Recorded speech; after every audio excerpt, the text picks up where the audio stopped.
Typhoon Bualoi rapidly intensified earlier today and has been a Category 4 typhoon on our estimates for some time now. At 10 p.m. Chamorro time this October 21st, it had winds estimated of 130 miles per hour and a pressure of 955 millibars.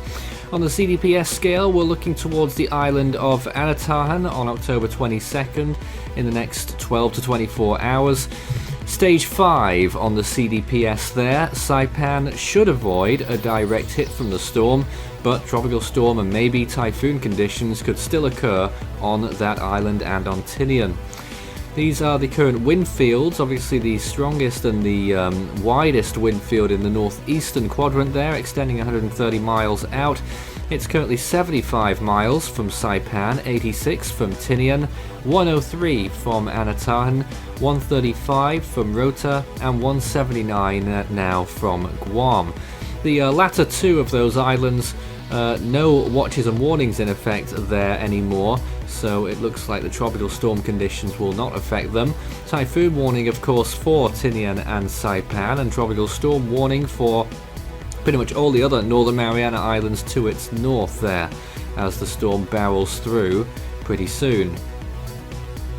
So here we are looking at the expected rainfall amounts. Well, it obviously depends on where exactly the storm goes, although at this late stage it looks as though it's going to jump north of Saipan. So Saipan maybe about 6 inches of rain at the most.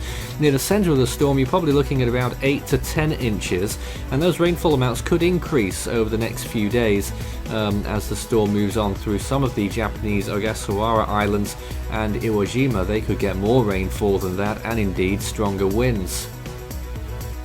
Sea surface temperatures, that's the storm's fuel supply. Well, it's still there, around 29 degrees Celsius. Ocean heat content not quite as high as it was for Typhoon Hagibis, which is probably going to be limiting this storm a little bit. But still, the window of intensification is still there over the next 24 hours or so, although the JTWC expects that the peak will happen between 24 and 48 hours now, which is intriguing. There it is, sweeping up towards the north, moving through those Japanese islands and then recurving out towards the northeast. In all likelihood, tropical storm force winds will miss the main islands of Japan from this storm, but given the year that they've had, nothing can be certain.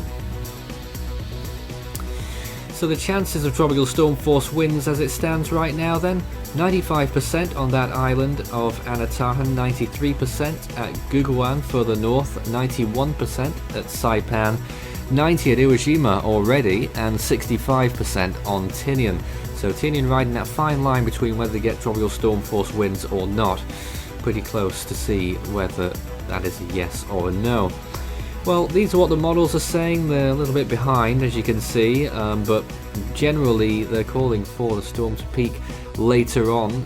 Wind shear is going to be dropping in the next 24 hours, so that's really the time to watch this storm.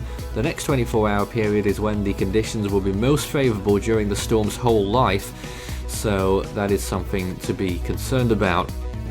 Well, it looked fantastic on visible imagery earlier today, and you can see how it's taken a bit of a jog towards the north over the daylight hours there, and now in nightfall it's swept back towards the west a little bit again. The water vapor imagery there showing that the eye is getting a little bit more ragged in recent frames and is shrinking as well. Eye temperature still good, around 16 degrees Celsius, but could be rumblings there, maybe an IWO replacement cycle about to begin, so that would be interesting to see that happen and could spare these islands from the worst impacts of what this storm could do. That's all for now. We'll have more updates throughout the night and tomorrow. You can follow Force 13's outlets, the website force13.com. You can also find our YouTube channel. If you're not there already, you may well be. Good chance of that. Subscribe if you haven't. You can also find our Facebook page, search Force 13 all in text, and our Twitter handle, it's at Force 13 on there.